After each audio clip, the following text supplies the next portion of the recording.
శ్రీశక్తి పథకం అమలుతో ఆర్టీసీ బస్సుల్లో మహిళా ప్రయాణికుల సంఖ్య క్రమంగా పెరుగుతోంది. దీంతో బస్సుల్లో ఏమాత్రం సమస్య ఉన్నా వెంటనే మరమ్మతులు చేస్తున్నారు.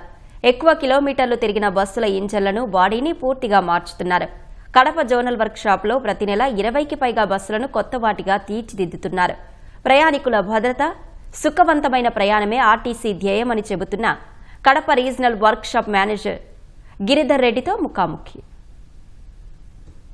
శ్రీశక్తి పథకాన్ని తీసుకొచ్చిన తర్వాత ఆర్టీసీ బస్సుల్లో ప్రయాణికుల సంఖ్య విపరీతంగా పెరిగిపోయింది. ఈ నేపథ్యంలో ఆర్టీసీ బస్సుల్లో ప్రయాణించే ప్రయాణికుల భద్రత మీద ప్రభుత్వం దృష్టి సారించింది. ఎక్కువ కిలోమీటర్లు తిరిగిన బస్సులను కానీ లేకపోతే కండిషన్లో లేని బస్సులను కానీ కొత్త బస్సులుగా తీర్చిదిద్దుతున్నారు. దీనికి సంబంధించి మరిన్ని విషయాలు మనతో మాట్లాడడానికి Kadapa zonal workshop manager Giridhar Reddy గారు ఉన్నారు. సార్ నమస్తే. ప్రధానంగా గతంలో ఈ వర్క్షాప్లో తక్కువ బస్సులు ఉండేవి, ఇప్పుడు ఎక్కడ చూసినా బస్సులు కనిపిస్తున్నాయి. వీటిని బాడీ బిల్డింగ్ కానీ మరమ్మతులు కానీ ఇవన్నీ చేపడుతున్నారు. ఏంటి సార్ ప్రధానంగా?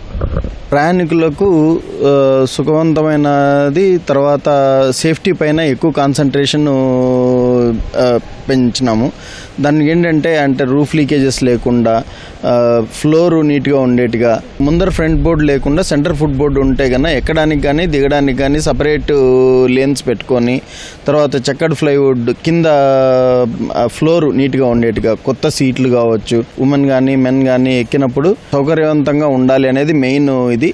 దాని తర్వాత ఏంటంటే బస్సులు ఒక 5 లక్షలు 6 లక్షల కిలోమీటర్ల తర్వాత ఆ బాడీలు కొద్దిగా దెబ్బతిండం కానీ ఏదైనా జరిగితే కన్నా వెంటనే స్ట్రిప్పింగ్ చేసేసి ఏదైనా పిల్లర్లు కానీ ఏదైనా పోయింటే కన్నా పిల్లర్లు మార్చి బాడీని స్ట్రెంథన్ చేసి బస్సుని మళ్ళీ అదనంగా ఇంకొక 10 ఏళ్ళు తిరిగే విధంగా బస్సుని తయారు చేసి ఇక్కడి నుంచి పంపిస్తున్నామండి. ఇవే కాకుండా పల్లె వెలుగు బస్సులే కాకుండా అల్ట్రా డీలక్స్లు కానీ సూపర్ లగ్జరీలు కానీ ఇంతకుముందు గతంలో ఒక 5-6 బస్సులు చేసేవాళ్ళము. శ్రీశక్తి ప్రోగ్రాంకి మంచి బస్సులు అందించాలనే నేపథ్యంలో అవుట్సోర్సింగ్ గ్యాంగుల్ని దగ్గర ఒక 16 గ్యాంగులను పెట్టుకొని మనము చేస్తూ ఉన్నాము. ఇప్పుడు అదే సంఖ్య 23కు చేరుకునిందండి. 5-6 బస్సులు ఉండేది 23కు చేరుకునింది. ఎన్ని కిలోమీటర్ల తర్వాత మనం ఇవంతా మారుస్తాం? యాక్చువల్గా అగ్రిగేట్స్ని బట్టి ఉంటుందండి. బాడీ అయితే కన్నా ఒక 9 లక్షలకి 6 లక్షలు 7 లక్షలు స్పెషల్ టైప్ బండి కానీ ఏదైనా సరే బాడీ మార్చేస్తాము. తర్వాత ఇంజన్లు కానీ గేర్ బాక్సులు కూడా ఇక్కడే ఓవరాలింగ్ జరుగుతుంది.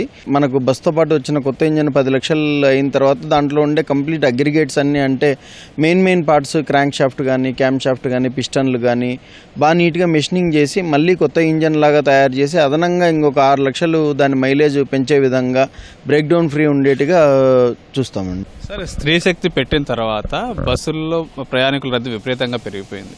గతంలో యావరేజ్గా 40-50 మంది ఎక్కే బస్సు ఇప్పుడు 70-80 మంది కూడా ఎక్కుతున్నారు. దీనివల్ల తొందరగా ఏమైనా ఇవి రిపేర్లకు రావడం కానీ ఇట్లా బస్సులు పాడైపోవడం కానీ చేస్తారు. దానికోసమనే ఏదైనా బస్సు కొద్దిగా ర్యాట్లింగ్ సౌండ్ కానీ కొద్దిగా ఏదైనా శబ్దం వచ్చినా కానీ పాతది అనిపిస్తే కానీ ఆ బస్సుని మేము రిపేర్లకు తీసుకుంటున్నాము. కొత్తగా శ్రీశక్తి వచ్చిన తర్వాత ఫ్లూటెడ్ స్ట్రిప్స్ అని గ్రిప్ కోసం ఎక్కడే కానీ నిలబడున్నా కానీ బ్రేక్ వేసినా ఆ గ్రిప్ కావాలనే ఉద్దేశంతో చేస్తున్నాము. రిపేర్లు చేసిన తర్వాత మళ్ళీ 5 లక్షలు 6 లక్షల వరకు దాన్ని అట్నే పటిష్టంగా ఉంటుంది, ఎటువంటి ఇబ్బంది ఉండదండి. గతంలో మన కడప వర్క్షాప్లో చాలామంది ఎంప్లాయీస్ ఉండేవాళ్ళు, ఎంప్లాయీస్ తగ్గిపోతున్నారు కదా సార్. ఈ షార్టేజ్ దీనిల మీద ఏమైనా ఎఫెక్ట్ చూపిస్తారు? మనం యాక్చువల్గా ఇంతకుముందు సూపర్ యాన్యువేషన్ అంటే రిటైర్మెంట్ల ద్వారా కొద్దిగా తగ్గుతూ వచ్చినా కానీ దాన్ని కవర్ చేసుకోవడానికి మనం అవుట్సోర్సింగ్ ద్వారా వెళ్తున్నాము. వెల్ ఎస్టాబ్లిష్డ్ అంటే వాళ్ళు సంస్థల నుంచి మంచి స్కిల్ ఉన్న వాళ్ళని ఒక 24 మందిని అవుట్సోర్సింగ్ పరిధిలో తీసుకొని వచ్చినాం. యాక్టివిటీ అవుట్సోర్సింగ్ కింద వెళ్ళినామంటే దగ్గర 26 మందికి జీవనోపాధి కల్పిస్తూ మన బస్సులు మంచి లుక్ ఉండేట్టుగా కూడా చేస్తున్నాం. సార్, ఈ అవుట్ సోర్సింగ్ వాళ్ళతో చేపిస్తున్నారు కదా, అవి మళ్ళీ మనం వర్క్ పూర్తి అయిపోయిన తర్వాత అది క్వాలిటీని ఎట్లా పరీక్షిస్తాము? అది క్వాలిటీ ఉందా లేదా అని ఎట్లా తెలుస్తుంది? 3 ఫేజ్ చెకింగ్ ఉంటుంది. ఫస్ట్ ఫేజ్లో ఒక 3 ఫేజులుగా ఒక బస్సు ఒక 15 రోజులు పడుతుంది అనుకుంటే కన్నా దానికి తగ్గట్టు మెటీరియల్ డ్రా అయిందా లేదా అనేది మనం ఎన్షూర్ చేసుకుంటాం. ఫైనల్గా బస్సు బయటికి వెళ్ళేటప్పుడు కూడా ఈ ప్యానల్స్ వేయకముందు పిల్లర్లు ఇవన్నీ కరెక్ట్గా చేసినామా లేదా అనేది చూసుకొని 3 టైర్ చెకింగ్ జరిగిన తర్వాతనే బయటికి పంపిస్తాం. సార్, ఇప్పుడు సూపర్ లగ్జరీ ఉంది, దాన్ని పల్లె వెలుగుగా కూడా మారుస్తుంటారు. అట్లాంటి పనులు కూడా ఇక్కడ మనం చేస్తాం సార్. ఒక స్టిమ్యులేటెడ్ మైలేజ్ అయిపోయిన తర్వాత అంటే 15 లక్షలు అట్లా అయిన తర్వాత స్పెషల్ టైప్ బస్సుల్ని పల్లె వెలుగులుగా మారుస్తూ ఉంటాము. ఇవి అరౌండ్ మనం అల్ట్రా డీలక్స్లు ఒక 30 బస్సులు చేసినాము ఈ సంవత్సరంలో. సూపర్ లగ్జరీలు కూడా ఒక 36 బస్సులు చేసినాము. ఇది Kadapa zonal workshop manager Giridhar Reddy గారు చెప్తోంది. కెమెరామెన్ జగదీష్తో శ్యామ్, ఈటీవీ న్యూస్, కడప.